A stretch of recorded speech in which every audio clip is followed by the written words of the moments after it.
Welcome back. It's the Week 8 Power Rankings for the VDL Season 5. This is the final week of the season, and it just passed. So we're moving on to the playoffs. We're going to talk about the season, talk about the Week 8 matchups. I'm Sakimoto, 24, and I have, as usual, Goomer 22 with me.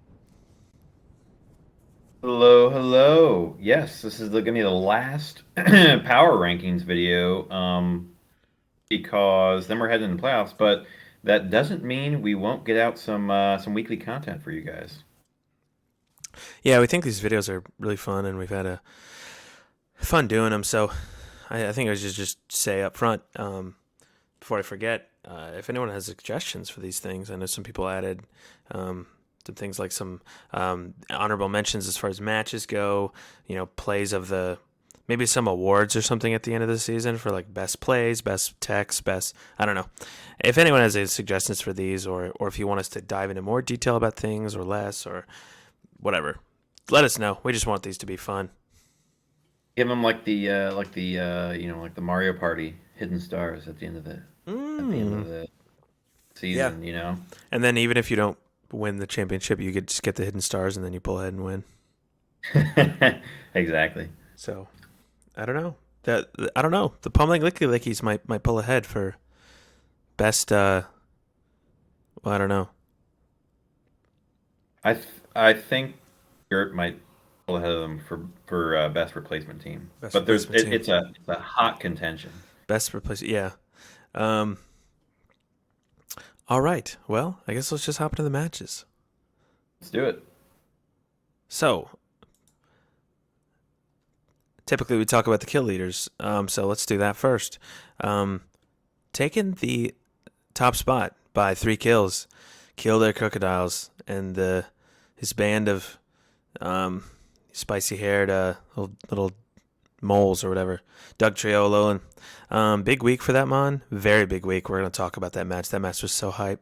And then in second, we have my personal, I think, favorite legendary dog, Suicune. Toots, Suffolk Suicune, their mascot, doing really well this season, doing fantastic this season. Second place for the kills. And then third, still up there, is the Pacific Slow Bros, Primarina. Just put in so much work this season. Crazy, crazy, crazy. 2 really nice water types, really useful water types sitting up there. And then this Alolan Doug trio, pretty awesome. Kind of similar to, Batista's Crustle. No one really expects a Crustle to be the kill leader. And I wouldn't have expected Alolan Doug trio to be the kill leader. No, I definitely wouldn't have. And I think it's funny that Otto. I remember Otto saying that he thinks bulky waters do really well, and so we do see 2 bulky waters up here getting a bunch of kills. Makes sense. And then we see Alolan Dugtrio, which does horrible into bulky waters. And same thing with Crustle. Crustle's not good into bulky water types. So yeah, it's just funny that we have these mons who are weak to water break through and top the kill leaderboard. And this is the first. This is one of the first times we've had like a definitive 3. We haven't had any like ties and whatnot. These are the definitive top 3 kill leaders. Yeah, so totally agree. I've heard a lot of talk about bulky waters, and personally, I'm a fan. I'm a fan of those types. So let's hop into the matches. First match, talk about Conway Embors taking on the Pummeling Licky Lickies. Pummeling Licky Lickies taking over for Vic Axe, Aussie Arcanines, looking for that win. Couldn't get it. Couldn't quite get it, but he did take a game off someone last week, I think. So, He did. I We don't. have a Was this game posted? no. Ted posted a commentary of a game, but he didn't post his own game. I don't know. He's a, that just shows he's a commentator over a player nowadays. Yeah. Um, Well, and I think each season we have had a winless team, and I think Ted maybe just wanted to keep that tradition going. hey, Ted, thank you. He's a traditional man, and so thank you for that, Ted. I know you did it on purpose.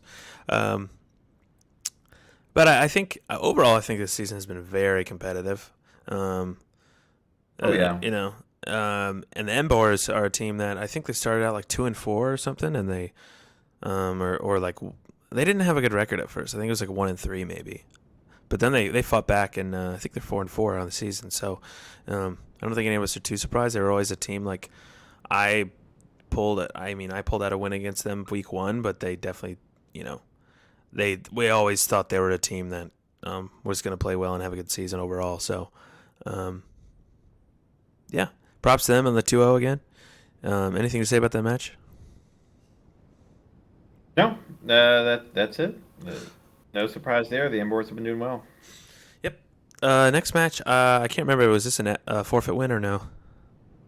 Forfeit win. Yeah, forfeit win for We've Water seen a couple Warriors. of it. Yeah, Hate to unfortunate. see it. Yeah, the Un- Warriors were in good contention actually for playoffs too. That's tough to see. I know Warriors are a team in my opinion who can like they don't they might not be as consistent as some other teams, but they are a team that they can beat anybody. Like I Oh know yeah, my guy has it in him to beat anybody. He's a good player, yeah. and A I lot think of these teams, a lot of these teams could, but I agree that the Warriors have a stronger case for that. Absolutely. yeah. So Irish Incineroars take the 2-0 FF win. Crushing Silvales versus Sting Like a Rabombi. I just watched this set, I think yesterday, and Rabombi. I know how it feels. I know how it feels. You go for that setup end game from the. I mean, you did it from the very beginning. That Slow King was looking nice, and then the crit. The crit ruins it. I mean, that's what happens though. It happened to me this season, but it's, when it's unfortunate because it really wasn't like they really didn't even attack you that many times, and they got a crit pretty early on. But that is the weakness to those strats. Like you set up and then you're getting attacked so many times that just the chance that you're going to get hit by a straight crit just steadily increases. So unfortunate for game one, and then game two you just got pinned by the Mawile, which was just like so good into your team, honestly. Um, and Yeah, he also brought the wheezing just kind of for fun, I think. So at that hmm point, uh, and I trying to think have a little fun with the game. Yeah, yeah, and I think Rabombi definitely like obviously his game plans are so solid, and he knows how to analyze a matchup very well. This Slow King has been amazing for him this season, and he also had a point if he wasn't mono poison and he had Johto region Slow King with Oblivious, he would have been way better off because you don't have to worry about taunts. But the Silvales had a really nice matchup into him, and I think they brought all the right mons. They were snarling with Spectre being super annoying. Poison's stabs not good against Spectre. He's Will-O-Wisping snarling be super annoying. And then he has speed control with Spectre unless they set up Trick Room. But if they're setting up Trick Room, that's most likely with Slow King, which is weak to a Shadow Ball. So the Spectre is really nice. The Mawile is really nice. Playing it slow and just putting like this sort of pressure on the Rabombis to make a move and kind of get momentum back was really nice. I think Rabombis they did misplay a couple times, and they know when they misplay. They just let the Meowstic take down the Salazzle game one, and they could have switched into the Skuntank. I don't think it was like a super obvious switch, but definitely if they made the read, that would have been looking a lot better for them. And then letting the Weezing go down game two really fast to the Meowstic, it just put them in bad position. I'd like to see. I wonder how the games would have played out if the Meowstic didn't get those kills so fast. yeah, I agree. Um, and yeah, like you were saying earlier with the crits, like it's easy to focus on a turn, and if a team has one chance to get a crit and they get the crit, it's like, oh man, that sucks. It's 5% chance. But if they're attacking you 5, 6 times and they have 5 or 6 times to get a crit, it's like you don't feel as bad. It's still tough to watch. Not likely, but more likely certainly. And it's not like it came down to like one turn there, but I do think the Savalis made good plays, protecting and stalling out the trick room.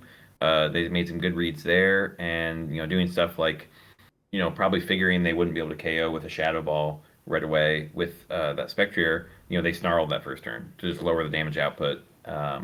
And so yeah, I think making some of those reads was nice. And yeah, I think it was definitely a tough matchup for the Rabombies, but they had a solid game plan. Could have potentially won it. But after knowing that they were pretty much guaranteed playoffs at that point, I think they just decided to have some fun with it. Which a little bit of a theme for the week. I think this was like meme week, week 8. Um, that's just how it goes. People have some text they saved. Maybe don't care about using them in playoffs, or teams are already out of it and they just want to have some fun, and so they bring out the memes. Gotta bring out the memes. And well, before we move on to the next game, speaking of memes, the you know what I think would be fun? A fun format is if you had if like a multi-battle draft league, sort of, but each partner has separate Pokemon and they're monotype. So like your team overall is dual type. Oh, okay. I think that'd be really cool. I don't know because like I think a monotype tournament or something or a draft league would be really interesting. Except like you just go like, okay, I'm mono poison, you're mono ground. This sucks. You know. I mean, obviously it's a But a challenge, multi-battle would be but a interesting, multi yeah. battle would be interesting because then it's like, oh, I'm poison and flying, and you're grounding. I don't know. I don't know. So I whatever. think it'd be funny. I think it'd be funny if you had a multi-battle where it's 2v2 and everyone makes their sets individually, but you don't know who your partner is until like it's time for the battle. So so then you have to figure out with your partner like, okay, what sets do you have? What sets do I have? And then Oh, oh, oh, I you think that'd be super, super awesome. Like just random I partners think it'd every be week. I think it'd be insane. Or like you draft a team and then you're paired with someone after the draft, so you can't draft together. well, or yeah, either way. I don't know. Yeah, just something where what four players are going to play in a game, but you don't know which one of the three is your partners. So you can Yeah, at least try to prep for like the other things they have, but yeah, I don't know, it'd be silly. I think it'd be super Uh, cool. Um, yeah. Well, we should move on to these other games. So yeah. this next matchup, well, it was you. So you want to talk about this? Yeah, so I knew Gumi was guaranteed first. I was not guaranteed first, so I thought he might try a little harder against me. But I know he wanted to bring some memes here. He brought the Trace Porygon, Misty Terrain, Clefable, which actually wasn't a terrible bring against my team. But um, he it was funny. He watching it from his perspective. Like I brought a little bit of memes too. I brought Binding Band Stunfisk, which, if you don't know, Binding Band increases trapping moves from 1/8 to 1/6 of your damage. Now, the one thing I didn't realize is I thought if I used Snap Trap and Bind, they would um, they would stack and it would do like it would do 1/6 and then another 1/6 of their health, but it didn't do that during the game. So. I don't know. I guess I swear I read on some forum that it stacks, but I guess maybe it doesn't. Um, so, anyways, but regardless, the snap trap was really annoying, and it was funny from Gumi's perspective because he was like, oh man, that snap trap does a lot of damage, and that was mainly because I was using binding band. But Stunfisk was living some hits. It did a lot of damage to the Clefable and the Porygon. Um, and then once he was able to um, get his mons in to do damage, like the Aggron or like the Basculin, I just had like too much priority and damage output on them. Um, so the Hitmontop did well, and the Stunfisk with Sucker Punch, and then the Entei with Extreme Speed, like game two. Um, and I did get a burn on the Aggron to finish it off, and I made a read with a wide guard with the Rock Slide. But um, overall, I think I brought a little bit more standard sets, and Gumi brought just some more silly stuff he wanted to try. I know he really wanted to kill with that Basculin, but I wouldn't let him get it. So, um, really interesting. But we get the 2-0 and not here first, so it was a solid game there. But yeah, Yep. I don't have too much more to say. I don't know. Unless The you have anything. the Basque and the Fisk. The Basque and the Fisk. That's all I had to say. That's all. That's it. Um, Now it's your game. Now it's my game, and I didn't have the quite the fortunate outcome as you. I got 2-0'd by the Blazekins. Um, I I had playoffs secured. Now that Yeah, you being were guaranteed second. now that Yeah. being said, I didn't. I wasn't just gonna like totally meme and throw these games. I did bring Choice Specs Oranguru, which I mean it's sort of a meme, but also I mean that Choice Specs Oranguru with Hyper Beam one shots like a Rotom. I'm pretty sure one shots Landorus, one shots like pretty much everything. So my plan was like lead that thing and then hope that they would just the Blazekins would attack it or taunt it or something like that. Expect a Trick Room and then I just blast it with something. But I don't even think I ended up leading it because the Darmanitan just potentially one shot with Life Orb. But I don't even know what item it had. But yeah. Oh, you missed that And head smash too. That would I have been did I interesting. did miss the Hedge Smash with Archeops, which actually did have a chance to OHKO depending on the Blaziken set. I think if it was max HP and no defense bulk, I had like a 60% chance to OHKO or something. But Mm. because I was adamant with Scarf. But my plan, my game plan was, I think, decent. It was just a lot less safe than the Blazikens. Like, um, I had to make the right leads and make the right calls to win, whereas the Blazikens had a lot safer plays I could go for. Yeah. And like I led Archeops. The point of Archeops was to take down Talonflame because Mind Shell Archeops, I could feint the Talonflame, like whether he was expecting a protect or fake out or whatever. He could go for protect. Then I'd feint it, and if he didn't go for protect, I'd still get the priority feint. Take it, chip it a little bit so it didn't get Gale Wings, and then Scarf Archeops could Rock Slide and just OHKO it. Like the Archeops was meant to take down the Talonflame, and it looked really, really good into it. The problem was, game one I led Archeops, and the Blazekins did not lead Talonflame, and then game two I did not lead Archeops, and they led Talonflame.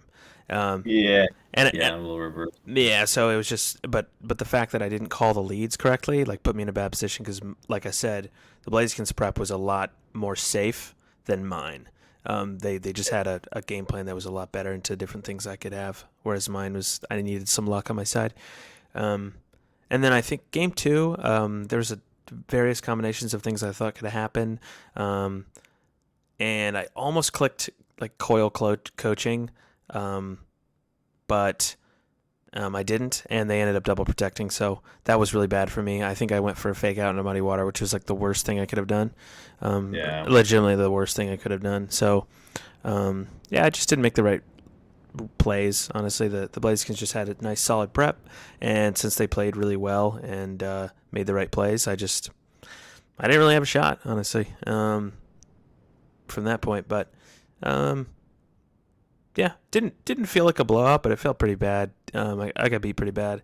Um, Blazekins have a tough team, and I do believe they're in playoffs, so they'll be competing. Well done, honestly. The Rotom was Thunderwave was nice, and yeah, I don't know, just well played overall, well prepped. We know the Blazekins are a good team. Um, Although they did have one misclick, and that was on the record button. So uh, maybe That might be the worst one of all. maybe we'll see. Yeah, maybe we'll see recordings from Blazekins in the future. I like their videos, so um, yeah. I'd rather get a win than record my video, though. So you got the better Yeah, you got the better end of it. I don't know. Maybe not. Um, all right. Well, I guess we'll move on to our next match then. this was also a forfeit win. Yeah, I thought so. Dilfu, I don't know if they just knew they're out of playoffs or what happened, but yeah, they It tends to happen as people get low. They don't bother to keep playing, which is sad. You hope people stay committed to the league. I like the VDL. It's fun. It's a fun league. It's engaging. So it's sad to see when people drop out of playoff contention. They just kind of drop out. But that's the time uh, to meme right there. It's a perfect right, opportunity to right. meme. It's fun to experiment with your team a little bit more, and I always enjoy. If I was out of playoffs, I would enjoy knocking someone out of playoffs. Right. So um, I think that's always fun. Um, so Yep. Unfortunately, well, the St. Louis Lux Rays have actually had a good season. Yeah, Dilfu had a bit of a rough season, but you know, still they picked up a win, um, and yeah, not much more to say about that, honestly. I guess we'll move on to our next match, which was like amazing, so hype, so hype. The top two teams face off, and the boot smoker versus the automobile, and boots were smoked. At least a 2-to-1 You know what? ratio.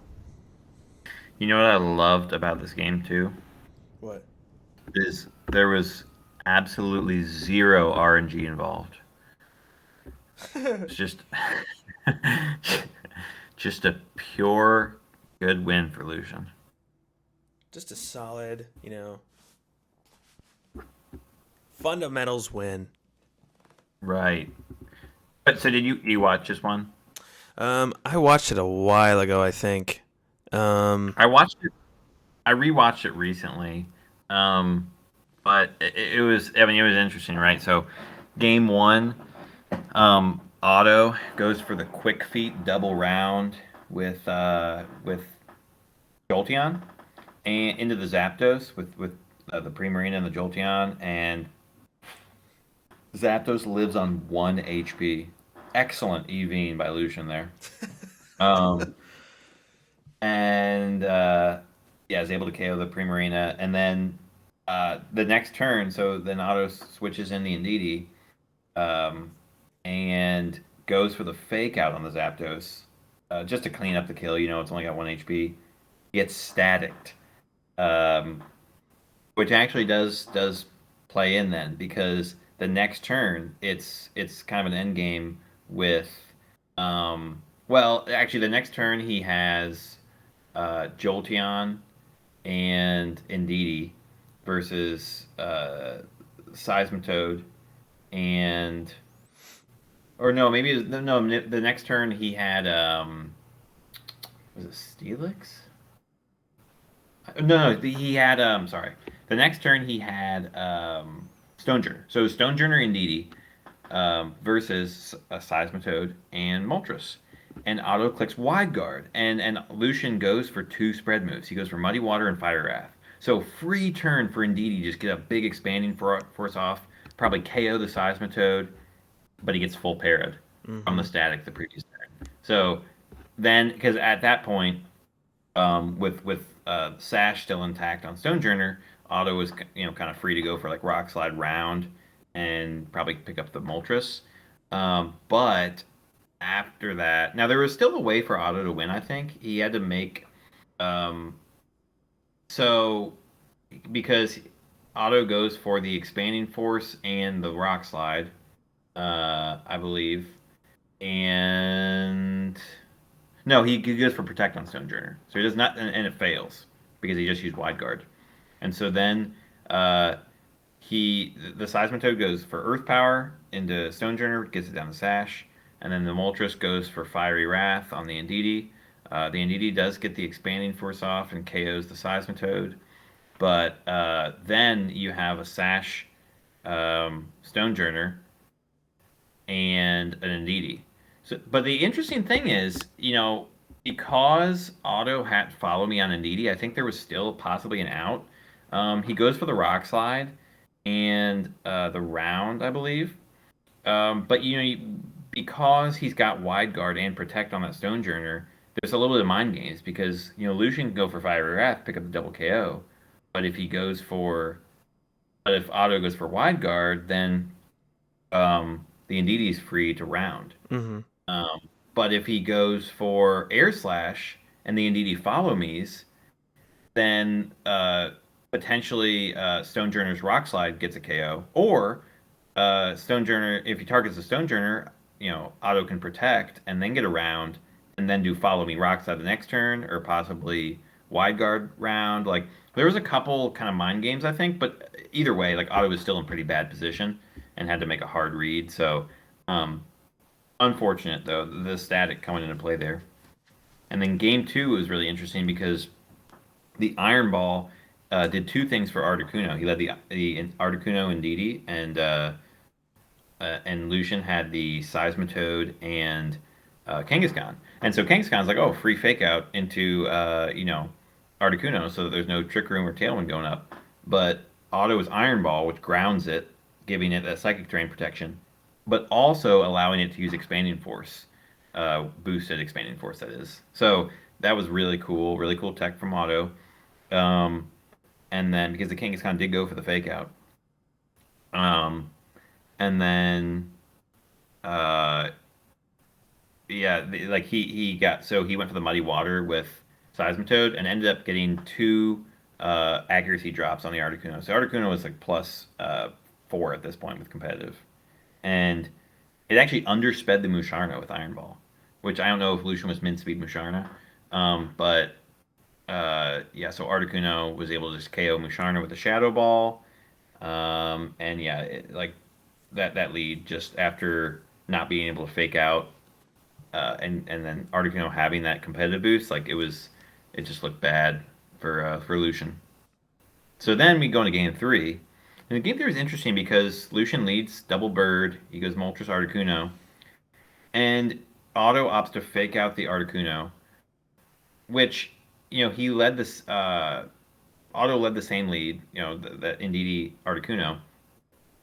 But like I would have thought, that the Moltres looks a little bit more scary there. However, Otto probably didn't want to risk a triple axle KOing the Articuno and then not getting Trick Room up. Mm-hmm. So it was a tough position because he had to eat either a triple axle or a Fiery Wrath, and he opted to eat the Fiery Wrath, which did about half damage on both of his mons, but he didn't get the flinch, and it was kind of funny because you saw like Articuno flinched, but that was from the Indeedee fake out, not from the not from the Fiery Wrath. I was like, oh my gosh! When I was watching it, I thought he actually got the Fiery Wrath flinch, but so he gets the Trick Room up and able to stall a little bit, but Seismitoad comes in and on a Heavy Slam from Steelix, and then eats an Energy Ball from Primarina the next turn and eats its Rindo Berry and survives on like 5 HP, like it's really low,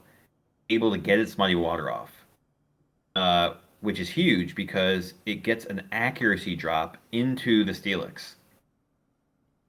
This is just crazy.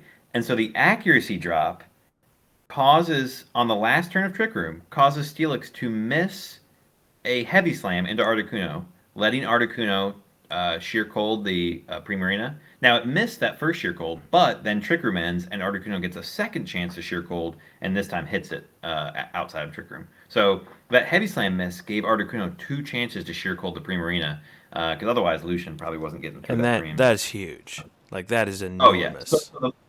Yeah, the accuracy drop, the miss from 100% move Heavy Slam, then allowing Then a sheer cold. one, yeah, which 1 out of 2 sheer colds is like a 50% chance, so it's not unreasonable. But yeah, that's just wild from the Muddy Water drop. So actually, if you think about it, there was the Muddy Water had to hit because Muddy Water is like 85 accuracy. So Muddy Water hit, Muddy Water accuracy drop, Heavy Slam miss, and then 1 out of 2 sheer colds. Pretty wild. But that sheer cold, and then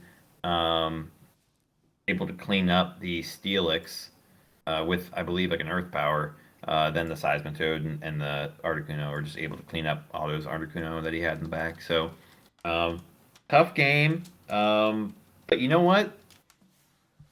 You play to your outs. If you have to hit 1 out of 2 sheer colds and have a Heavy Slam miss, that's what you go for. So prop solution, and I think his plot armor came into full effect this final game of the season, allowing him to beat the undefeated Otto. Right? He takes down the vicious Otto. A good fundamental win by Rebellion. Talked to him about his prep before the game. He's like, the game plan is live on 1, get full pairs with static, land some sure colds. I was like, solid. Yeah, that's a game plan, and it works. Like, how can you fault him? His plan was executed perfectly. Yeah, exactly. You know, how can you say it's RNG when you plan to live on 1 HP and then get a static and a full para and you're cold? You know, I think it's a good game plan. Exactly. Sounds like something a Goomer would do. Fissuring a. I've been known to do that. Anyway, insane match. Unfortunate for Otto, but incredible for uh, Lucian. Solution. Yeah. So yeah, awesome game, awesome set. Um, this next set I thought was awesome as well. Chesley Park Slowpokes. I'm terrible about watching their games, but I watched this one versus the Bristol Bewares. Watched it yesterday. If I don't, Did you have the audio on? um, was this? I only had the audio on for like game three, I think. Did Ted do Oops. commentary? I did commentary. Oh, you did commentary. Yeah, I remember I watched this while I worked, so I could only. No, no, no, no, wait, no, no, no, wait. I did watch all your commentary for this one. But and I thought your analysis was really good, because Yeah. the what was interesting is like there was this crazy mind game because at pretty much every game the Runerigus was led. Yeah. Runerigus was led game one with the Comfey, and then you have Incineroar and Electivire, and the Bewares are thinking, okay, I don't know what you're going for, maybe Trick Room, maybe this, maybe something with Comfey, or I don't know. So I'm gonna fake out the Comfey, draining. I'm not too afraid of draining Kiss, and then I'll get some damage on the Runerigus, which would have been good, except for the Runerigus had weakness policy and sets up Trick Room. So now you have a Runerigus with weakness policy who's at about half health with next to a floral healing Comfey and it can Earthquake. So I mean that was just a vicious strat and it just worked out really well because he just Earthquake, got a triple KO. Unfortunately he took down his own Comfey. I don't probably didn't have Protect, but he destroyed that Yeah. and then he cleaned up late game because the lie part ended up being the last mon on the side of the Slowpokes, and the Gunk Shot was his only attacking move, and they had the Bewares had or the Slowpokes had a Steel type Capraja. That's what it was. Yeah, and but I thought it was super interesting with the Runerigus because I think it was led the next two games, and it was just Yeah. doubled. I think if I remember that the next two games Yeah. by the Bewares. But I was thinking, that's such like if that Runerigus has Protect, you could just Oh. Protect and Trick Room with the Comfey, which is why that lead was so scary because you can Trick Room with Runerigus and take the weakness policy, or if you're afraid of a double up, which is really really tempting by the other team, you could just Protect and Trick Room with Comfey, and then now you're in a great position. And I don't know if the Comfey had Giga Drain, but that would have been amazing too. To go into the Practically. Runerigus proc weakness policy, I mean that would have been amazing. So. But I don't think the Renegades had Protect. We saw Trick Room, we saw Poltergeist, we saw Earthquake. I can't remember any other moves I saw. That's all we Um, saw. Yeah. so it was vicious for game one, but game two and three, the Bewares were not letting that Renegades kind of take over the game. And I forget what the end games were like for these, but the The end Bewares. games were usually for the second two games. I think were throw with Wandering Spirit guts Oh, stuff that's going on. right. Where That Wandering Spirit yeah, was they could. crazy. Yeah. Because it was what did it took away like the triage from the Comfey, and which made And it then they really gave it back. strange. Yeah, and what was interesting is like if the Incineroar is faster than the Runerigus, or if the Incineroar is faster than the Electivire, and the Incineroar goes for a Darkest Lariat into the Runerigus, it would get the Intimidate, proc the Intimidate, and lower the Electivire's attack, which could maybe eat up a Darkest, Oh, I which would didn't think maybe about could eat that. up a Darkest Lariat, but probably not. But it was just something I Oh was my thinking god. about. Um, I never even thought about that. That would have been wild. but I think the Darkest Lariat from the Incineroar was going to do like probably 70-80%, so I don't know if it would have mattered. But Yeah, because the um, Electivire is about half, and then you have stab on the ensign. So, yeah, but yeah, one other thing I think is I think that's a lesson that from that game one. That's a lesson for uh, any sort of Comfey teammate is you never want to just partially damage a Comfey teammate because Comfey can always just go for floral healing. So you either want to get rid of the Comfey or just double into the other mon and get rid of it. And yeah, that's what the Bewares did games two and three. But yeah, just doing a little bit of damage on Comfey's partner is usually not a good idea. yeah, it's tough. Yeah, it is tough. But that was also something that's interesting is like if the Comfey goes for the Giga Drain on the Renarius, it also takes the triage away. So then it would have to Oh like yeah, that's true. proc it again. So I don't even know if they had Giga Drain, but that's something Oh, that's another interaction to think about. It's kind of cool, but I like seeing Renarius do well because it's such a cool Pokemon. Um, but the Beware's nice adjustment, game 2 and 3. Well done. They've had some cool sets this season. Um, you want to move on to the next one? yeah, yeah. Let's just jump into the Manitans versus Manitans. I think The I watched. premiere. I definitely watched this one, but it was a while ago. This was yeah, Oh, this was the this is premiere. was this when the Darmanians went for The uh Cotton Guard. the Cup. cotton guard stuff with the Tapu Lele? They could go That was for the guard so swap. cool. It was such a cool tech.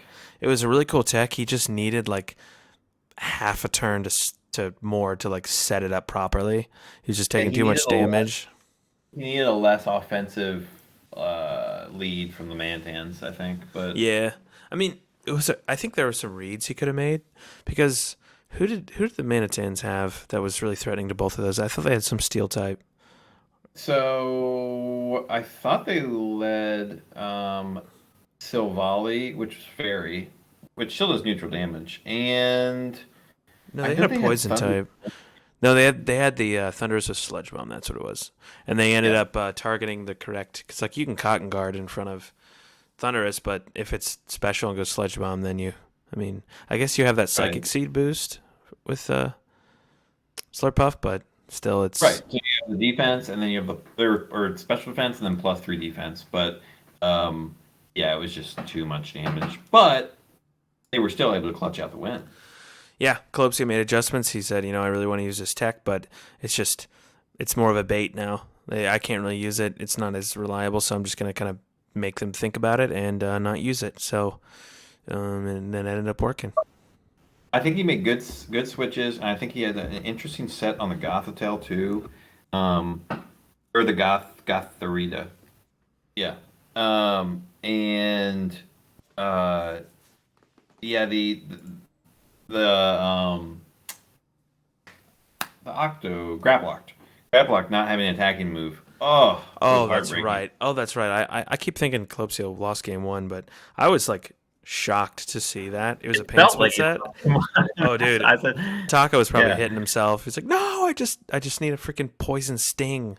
I need a freaking tackle. yeah. Well, if he had, yeah, I think it's always solid to have an attacking move. Even like on Gotharita, the Darmanitan's had foul play, which wasn't doing much, but like, hey, it allows you to win an end game where you just need to hit an attack. Um, so yeah, I don't know. I think there was other ways Taco could have because Taco also went for the pain split, but I think somebody mentioned it after the game. He could have pain split his own Silvally, and after those coachings, let it survive.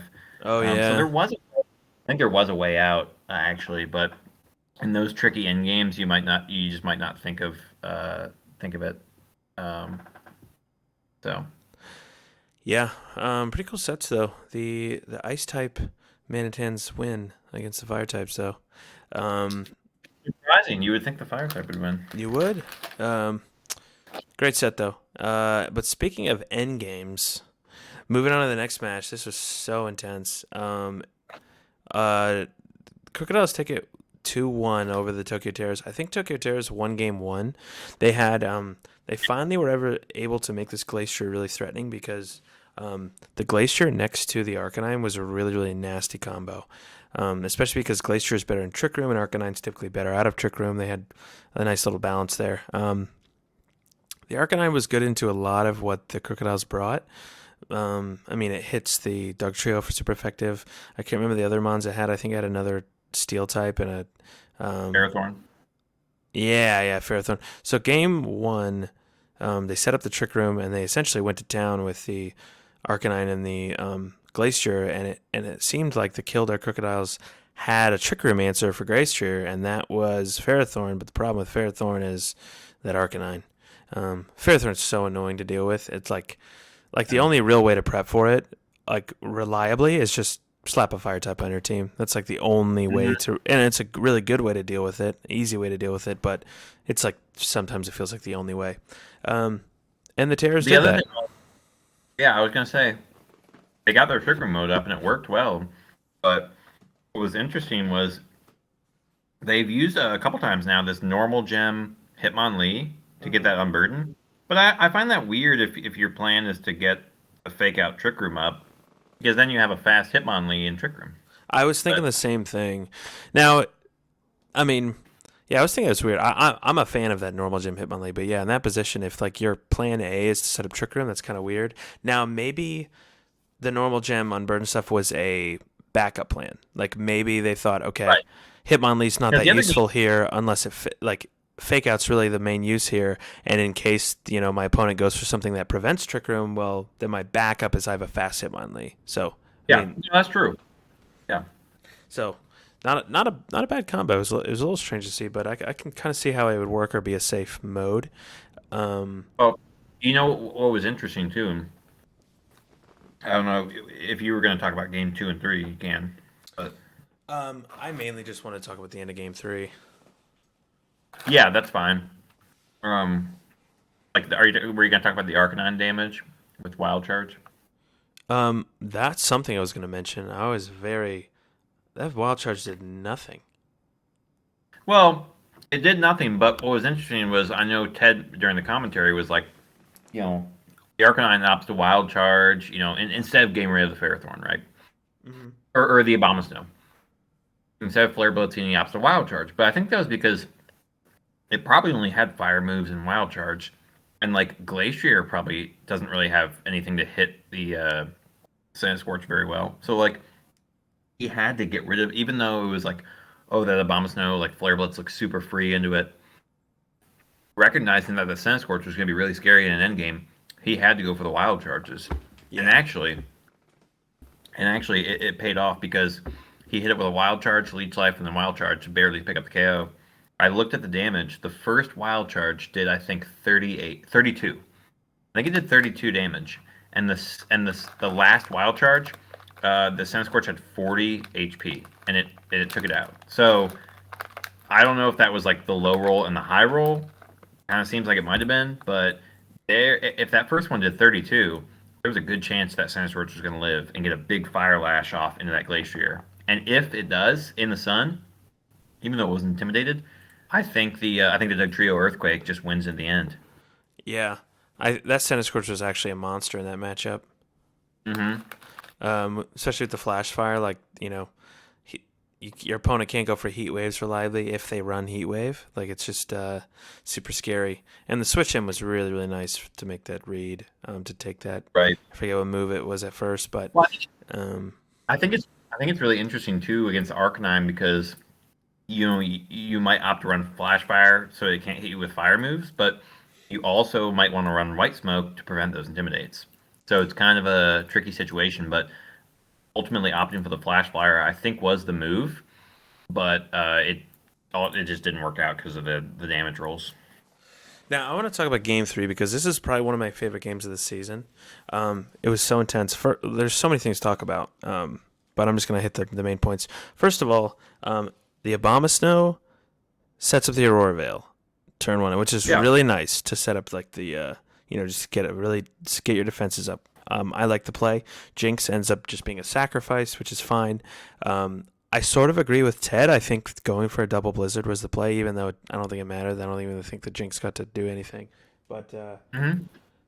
we see the game three sneaky tech from the Hitmonlee, the sunny day from from the Hitmonlee, and it takes away which is crazy because like that blizzard looked really really good from the Abomasnow, especially since it's 100% accurate in the hail, and then Hitmonlee goes for sunny day, sneaky tech saves the tech for game three, busts it out, and then the Abomasnow misses both Pokemon with the blizzard. I thought that was super hype, but Yep. the crazy part was, the sunny day really helped for that turn, but it sort of messed up the Terrors, later in the game because, one, the fire lashes from the center scores were doing more damage in the sun, and and then also the Doug Trio in the end game didn't get its sash broken at any time by the hail. Now I don't know if the hail would have been up by then, Yeah. but that was huge because this endgame, and I gotta say, the Crocodiles endgame did not look good. I think it was unfavorable for them overall, but Mhm. they had a way out, and they played to it, and they ended up getting it. So you have a slightly chipped Glacier, I think, and a full health Arcanine. He throws out Dugtrio. Now I was thinking about a lot of scenarios, and I don't know if there is one that is 100% win condition for either team, um, because the like I think the Dugtrio went for an Earthquake, but here's the scary part: if the Arcanine goes for like an extreme speed, and the Glacier goes for like close combat or something, you take out the Dugtrio. But if the Dugtrio Iron Heads the Glacier, that might have KO'd it, and then it wouldn't even get a move off. Um, so and at the same time, like if the Arcanine wants to go for like like a fire move, well, the Dugtrio still outspeeds it and could potentially go for a high horsepower. According to that earthquake damage, I think a high horsepower would have taken out the Arcanine one shot. So it was really scary. Like, there's a lot of the reads that had to be made. I don't think either, like I said, I don't think either team had a win condition or like 100% win condition because, they had to get 2 hits on that Dugtrio, but the Dugtrio potentially could OHKO either Pokemon. Well, Right.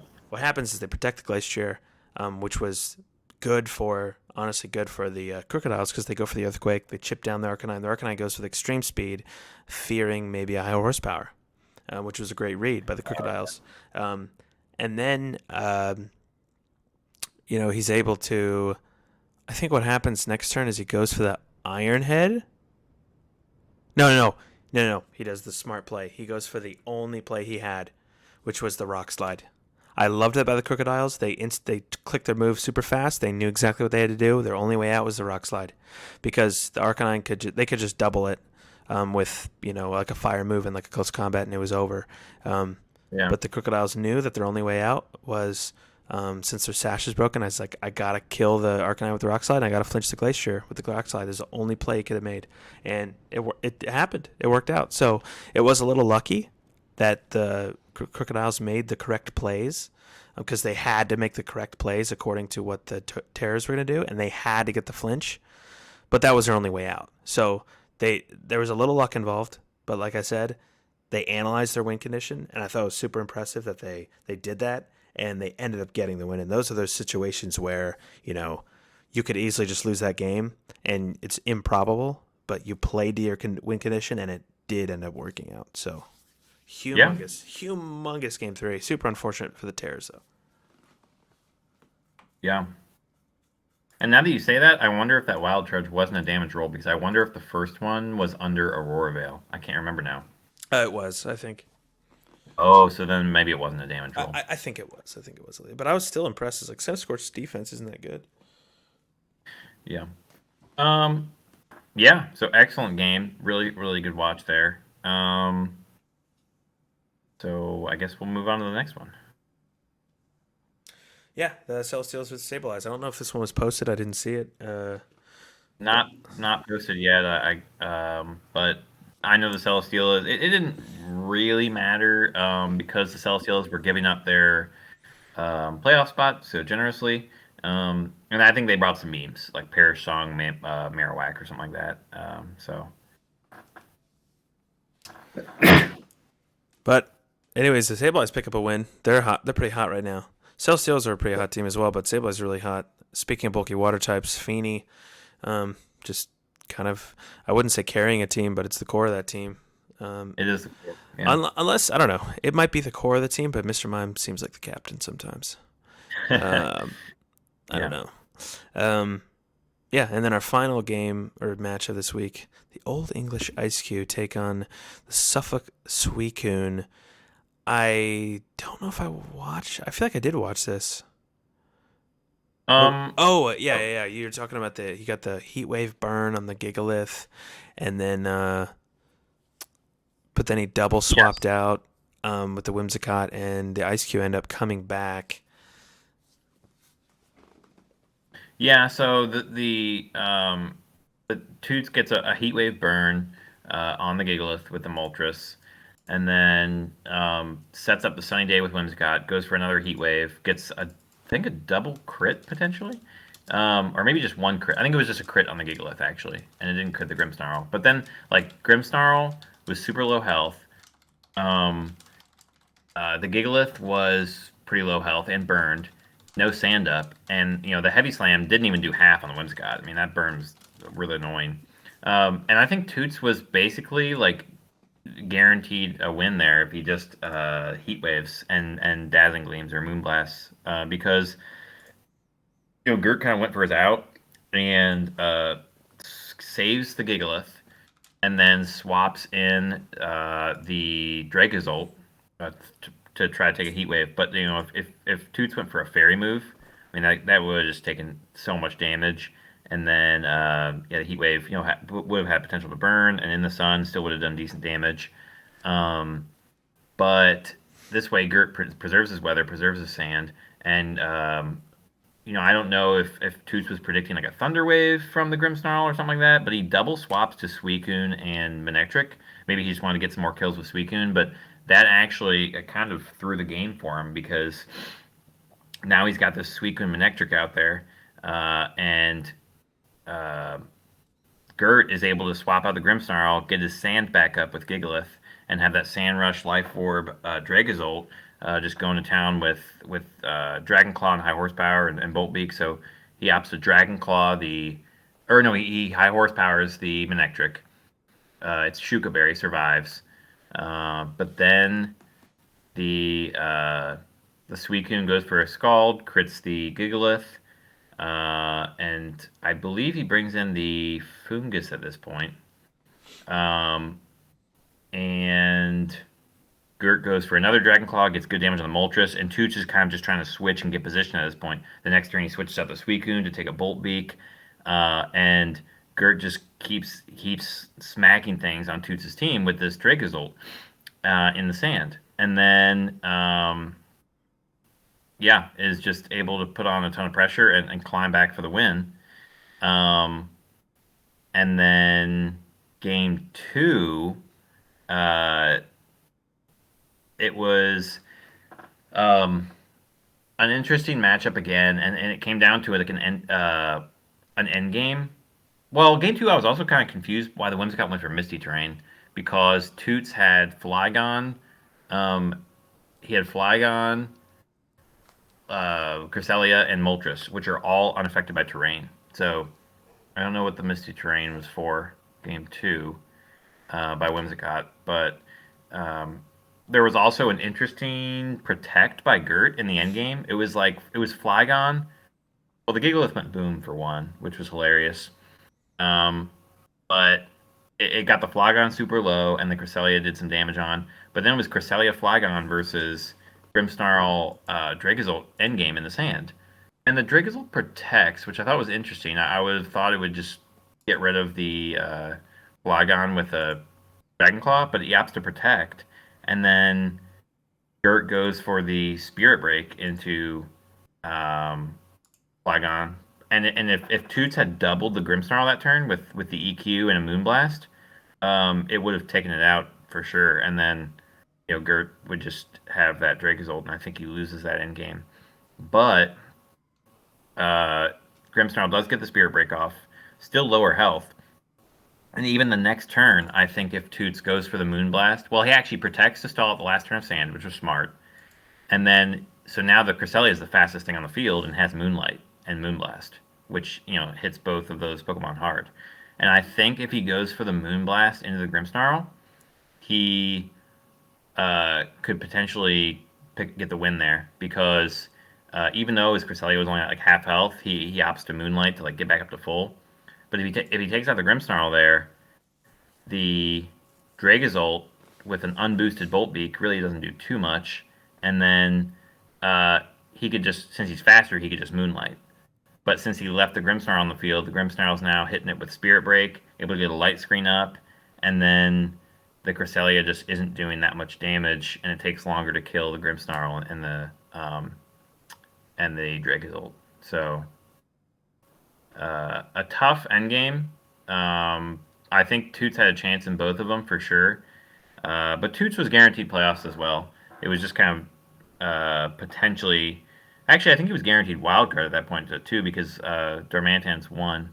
So it really just depended if. And I think Ice Cubes actually might have been guaranteed second seed as well. Um, yeah, I think potentially.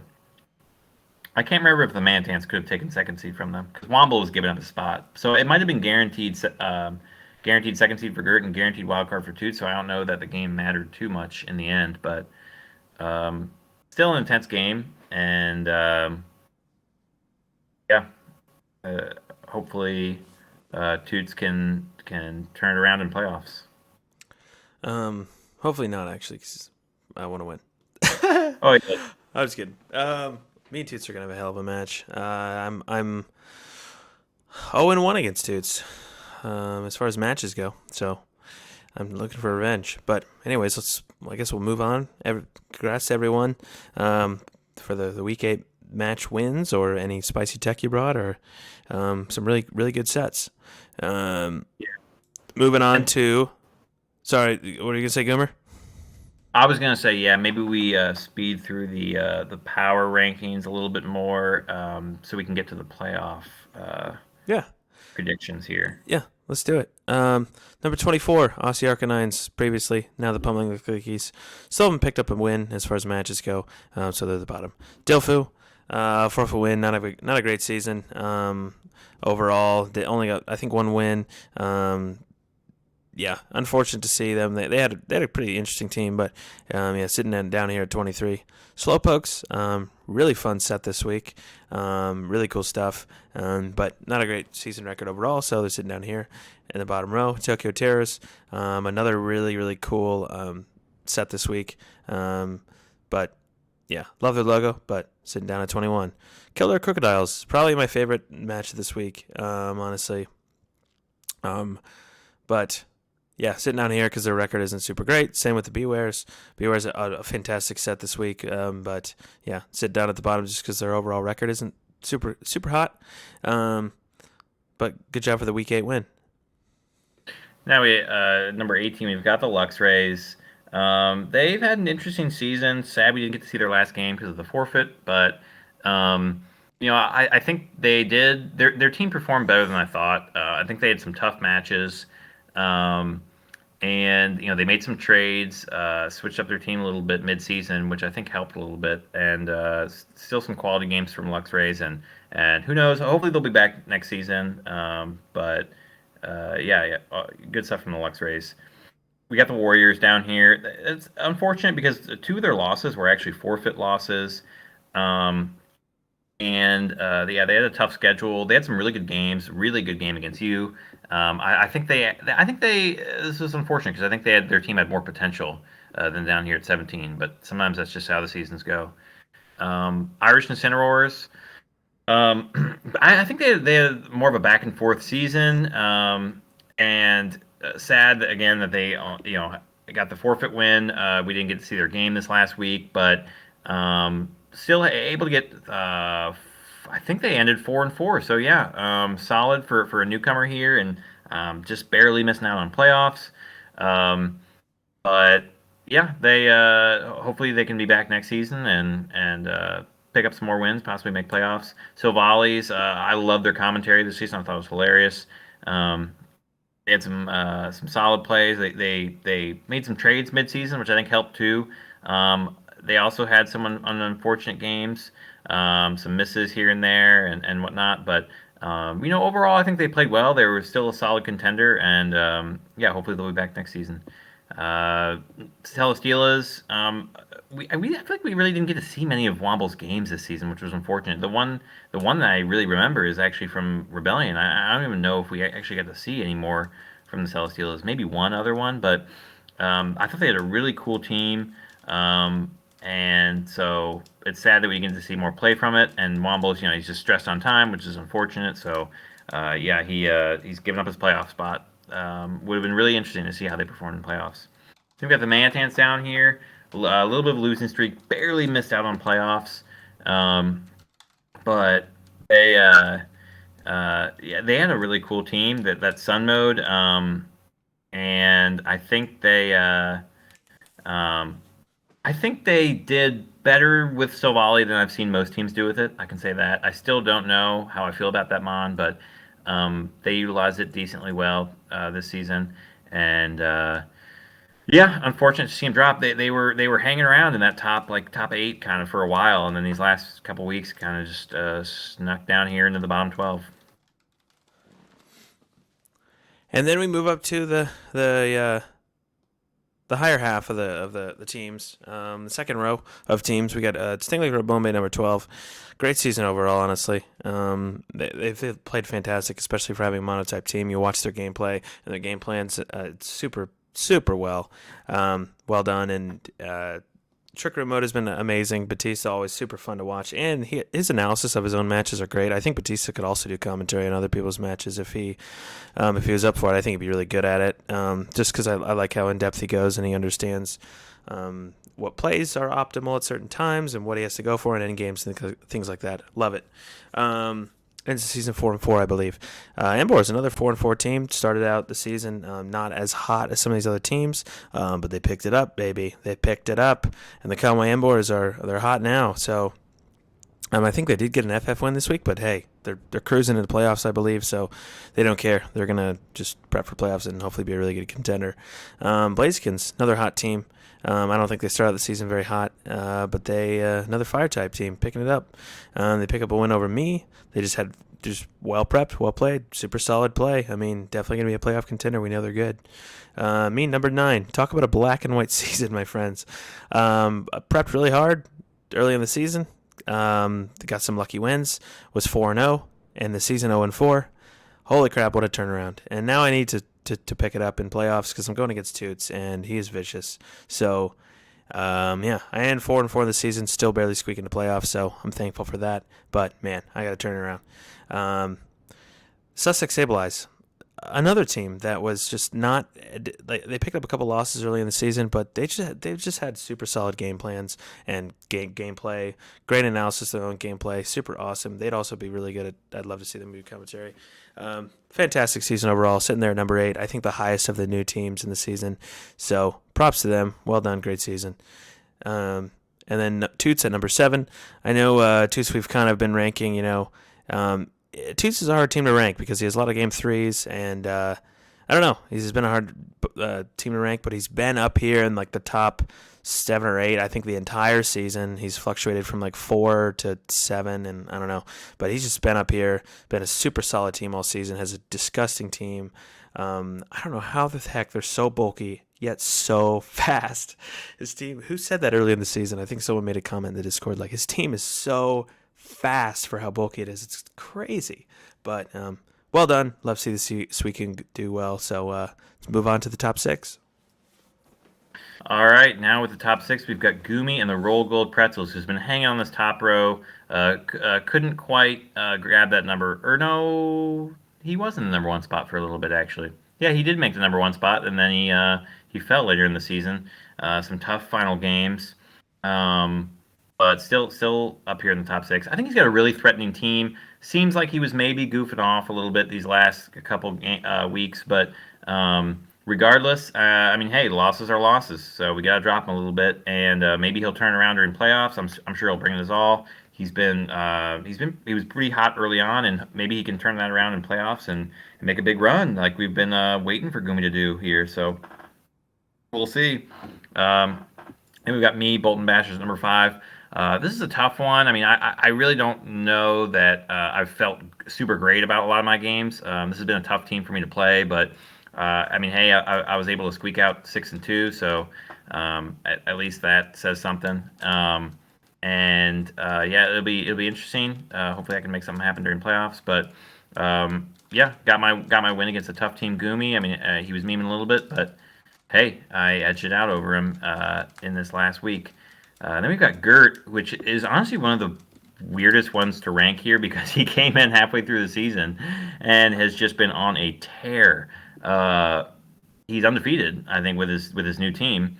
But again, I mean, his team, because of the previous losses, isn't undefeated, and so Yeah, but he's been playing really well, and I like what Gert's done with it. He made some trades, and he's been just on fire. So yeah, really excited to see what happens during playoffs with him.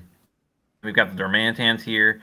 Um, they have just been had some super solid games. Even their losses, I think, were not they were not bad, and I feel like they haven't made a ton of mistakes. They've utilized the Raikou well. It's been really interesting to watch, and yeah, I think they weren't totally reliant on the Psychic Terrain most of their season, and they've got a really interesting team with these three not fully evolved mons, which they utilized multiple times. So I think that's really cool and definitely deserve to be up here. Number two, Auto, dominating the whole season. Just not even dropping a game until week 8, and just a super threatening team. So. Definitely expect a big playoff run from him here, but sadly had to squeak him down to number 2 after Rebellion dethrones him. It was sitting at number 2 there, but then overtook the champion. So I don't know how Rebellion only has one loss. Slowbros only have one loss, and Rebellion kind of beat the Slowbros. So I don't know how we can. I don't know how we can't give Lucian this number 1 spot here at the final PR. He's certainly had some good luck on his side this team, but at the same time, he's got a super threatening team and he's been playing it well, so you can't fault him for that. Um, so yeah, there's our final power rankings of the season. Let's move on to some extra slides as we finish this up. Yeah, Future site contenders. yeah. This one only had 9 games this week actually because my game happened before any predictions went out, and then we had 2 forfeit games. So only 9 games, and Cloaks, you got 8 of them. So pretty interesting. I think the only one he missed was I think the Crocodiles game. But Womble got 7 of them. Matrix always been up here, consistent. He's got 6 of them. No surprise there. But it's still going to be hard to catch Matrix. We've got less games in these playoffs, so I think it's pretty likely that Matrix stays here up at the top. But still, it'd be interesting to see if anyone pops into the top 3 like Gert. It's been really interesting. I know sometimes people forget to do the predictions, so that kind of drops them a little bit. But yeah, Gert's probably the best chance to hop in this top 3 and overtake Rabbit. Alrighty, let's move on to. We actually have a couple other slides here to talk about playoffs a bit. We've got matchups. We're not going to go too in depth about this stuff, but we just want to kind of highlight some of the matchups because it's playoff time, ladies and gentlemen, and it's going to get intense. This is going to be a lot of fun, so we just want to take a look at the matchups and discuss them really briefly here. First matchup. Yeah. Ice Cube take on the Sableyes. All these games are going to be so good. Mm-hmm. This one's going to be so good. I don't know. Like, looking at both these teams, dude, they can do anything.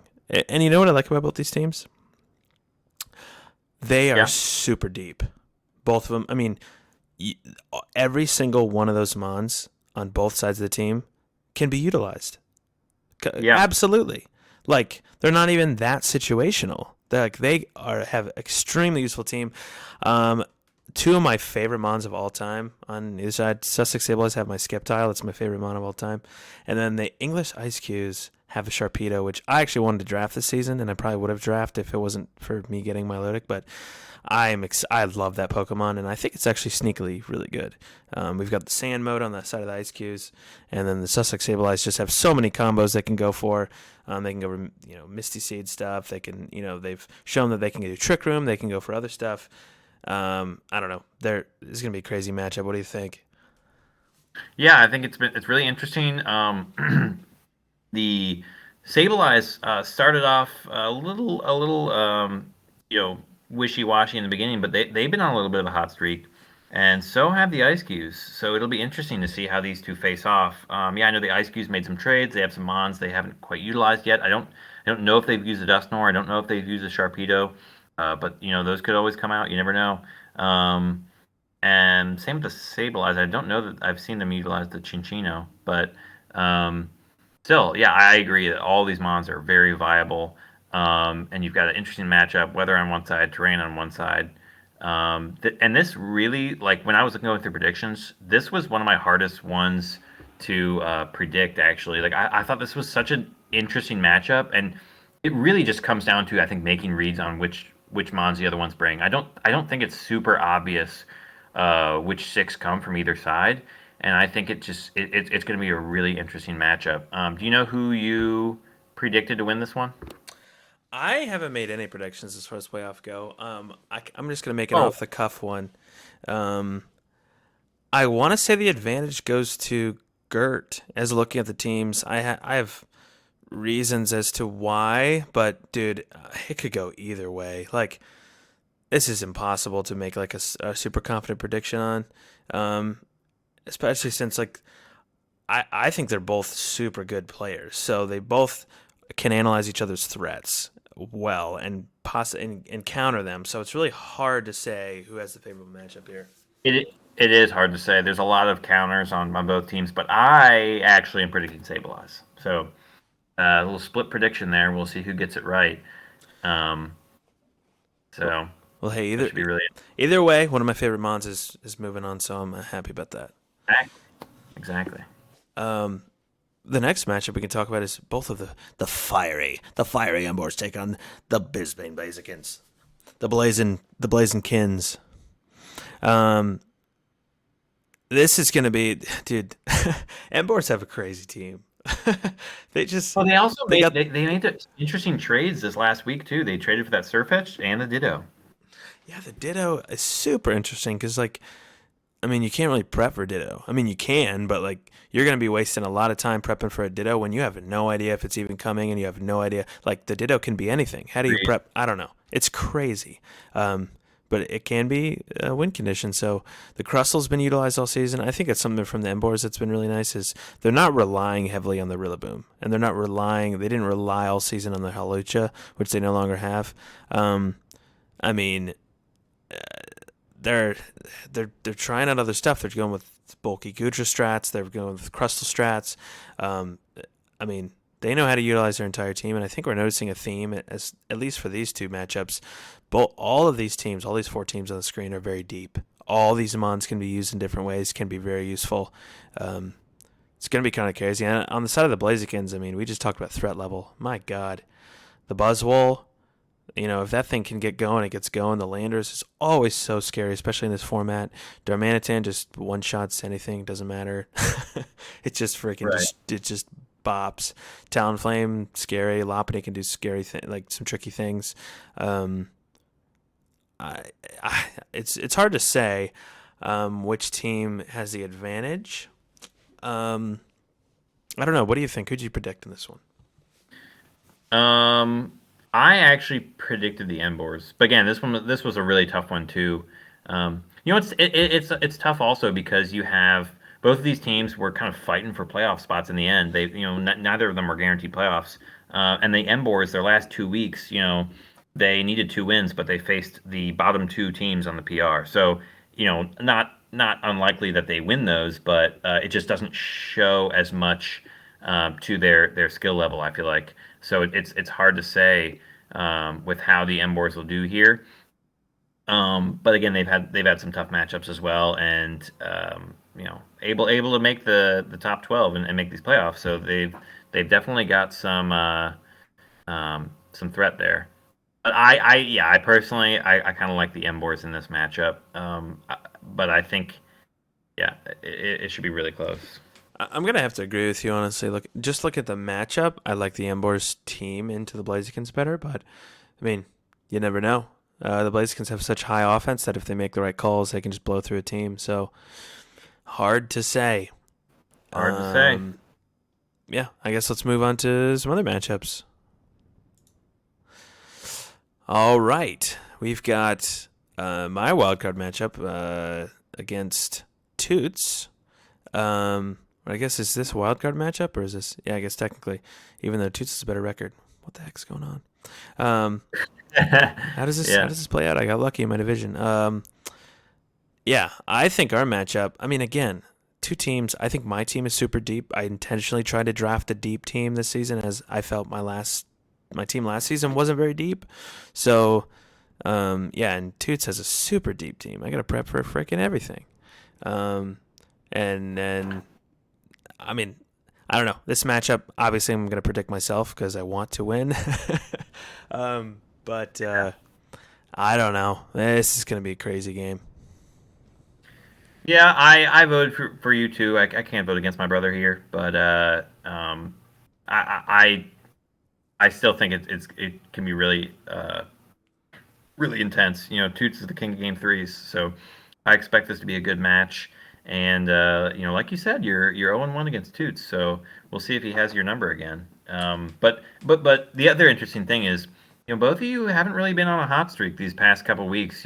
Toots losing his last 2 weeks, you losing your last four. Did you say? I lost my last four. Ooh. Well, so yeah, who will break their losing streak here is the big question. Yep, that's the big question. I think it's going to be an intense match. I think there's a lot. It's a tricky matchup for both of us. We both have, um, I don't think either of us have specific Pokemon that just look like OP into the other team. I think it's gonna be a lot about positioning and I don't know. I'm excited to play Toots. I love Toots, so being able to go up against him in playoffs, I'm sad if that one of us has to get knocked out, but Yeah. it's gonna be a fun match to go. It's gonna be nice going up against Toots. It's gonna be fun. Um, I guess let's talk about this. I think this is the final matchup. Yeah, the Norwegian You know Darmanians. what's What? Go ahead. yeah, Darman hands against the Rabombies. Yep. I think Um, what's really cool about this match is this is our number one week zero PR versus our number 24 week zero PR. no way. Yeah. Wow, that's actually super cool. Um, wow, and I know Batista. Batista loves hearing that. He's like, "Child, it's accepted." Yeah. Yeah. He definitely accepts challenges, as we can see from drafting mono poison teams. But Super interesting this is matchup. yeah, I mean, with psychic terrain, there's no question that I think Darmantans are the favorite here. But the thing about Batista is, no matter what the matchup looks like, I'm never willing to just discount Batista and his play. And I think he made a good point too, which can be said for a lot of these playoff games too. Is that he said he's going to have to make some hard reads and possibly riskier plays. And if you do feel like you're at a disadvantage in the game, sometimes that's you're out, and that's what you got to go for. And so teams who feel like they are at a disadvantage might be willing to play more risky and more, and go for these big plays. And so that could be an advantage for these underdogs in some of these matchups. But I do think this is a tough matchup to overcome for the Rabombies, but I'm not gonna say that it's impossible. Absolutely, I think the Rabombis. I mean, going up against a mono team, typically, I mean, uh, I try to do a lot of prep, and I feel like mono type team, so easy to prep for compared to a normal team. But Batista, he's like none of his losses have been just. He hasn't been obliterated. He always has a way out. He always has a game plan for his matchup. He never like. There's no way to count him out completely. But that being said, the Darmanians are just a vicious team. They're going to analyze this matchup super intensely as well. They're going to look into everything. They're going to go in showdown and look at every move they can use. And this is going to be another great match and another set of teams that go super deep.